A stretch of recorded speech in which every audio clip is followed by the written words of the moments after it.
2 days ago, the whole world has witnessed the degrading fashion in which a former president of a sovereign country was bundled into a private aircraft and summarily transported to The Hague. To us lawyers, this would be called an extrajudicial rendition. To the less legally inclined, it was a pure and simple kidnapping.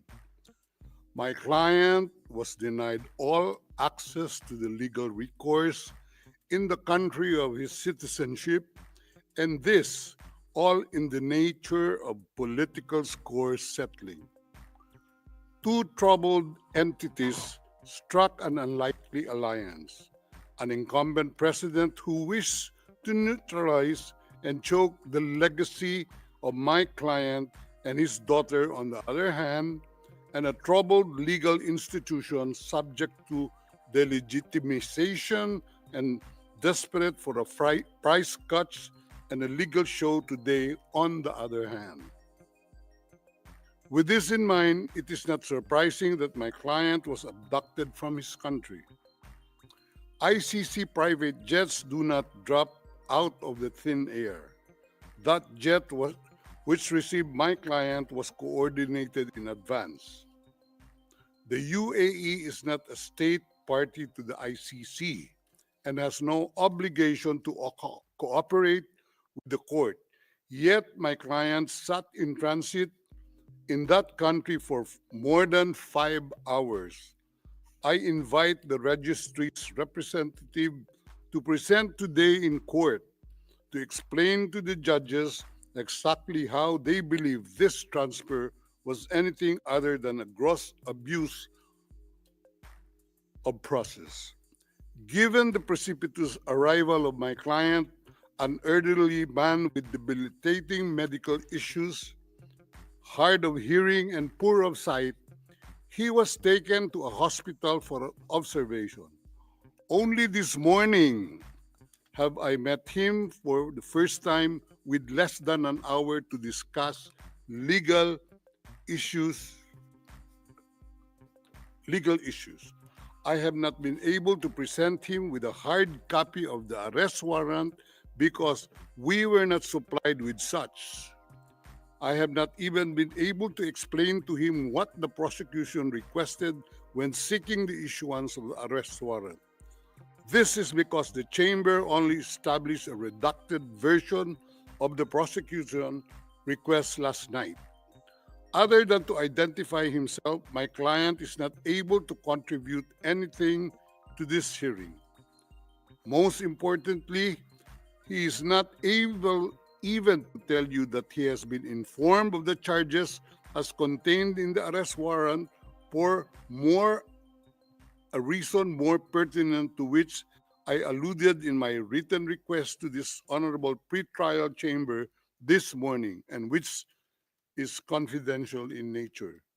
Accordingly, I repeat my respectful request, which was rejected this morning, to postpone the substantive aspect of this hearing to the next week, when I will have the opportunity to sit with my client and to explain to him what a confirmation hearing is and what the disclosure is and how the prosecution alleges that he committed crimes. I thank the court for its attention and regret to say that I do not have instructions to continue my submission any further today. Thank you.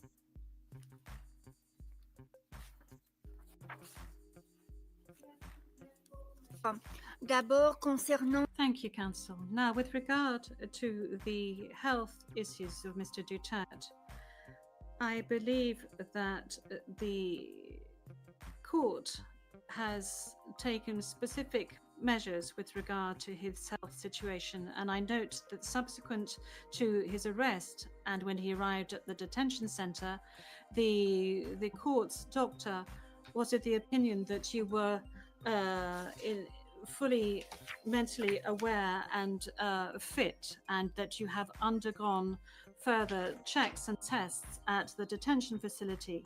And when you broached health matters, that's saying that you were not able to come to the hearing, the doctors who consulted with you were of the opinion that Mr. Duterte was not in a position to come to the hearing physically, but that if he gave a written permission, he would be able to take part via video link. Now, that is with regard to the health matters that you just mentioned.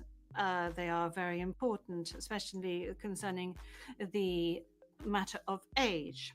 Now, with regard to the rights of Mr. Duterte, we have before us the registrar's or the registry's report that says that Mr. Duterte has been informed of his rights, including Articles 66 and 67 of the Rome Statute, and that that he is aware of his rights and that he is also aware of the charges against him. We have before us the report of the registry saying that he was also aware of the warrant of arrest in the English language and that he is very well versed in the English language. Once again, you have the possibility of these charges being read in English, which was the case today. I have read to you in the French language the rights that he has, Mr. Duterte, before this court, and I'd like to specify once again that this is an initial hearing in order for Mr. Duterte to be aware of his rights and the charges against him. And then there will be a full procedure that will unfurl leading up to the confirmation of charges that will enable Mr. Duterte to raise all the matters that you have just raised with regard to the warrant of arrest, with regard to the crimes committed, with regards to the charges, and any other matters associated with his arrest, and the matters of jurisdiction of the court. You have the opportunity to do this throughout these proceedings leading up to the actual confirmation of charges hearing. Now, counsel, with regard to your request for another hearing to be held next week, well, your initial request, that was, this was not accepted by the court. Now, you have seen the two decisions of the court that have been disclosed to you, and you are aware of the fact that these two decisions were refused.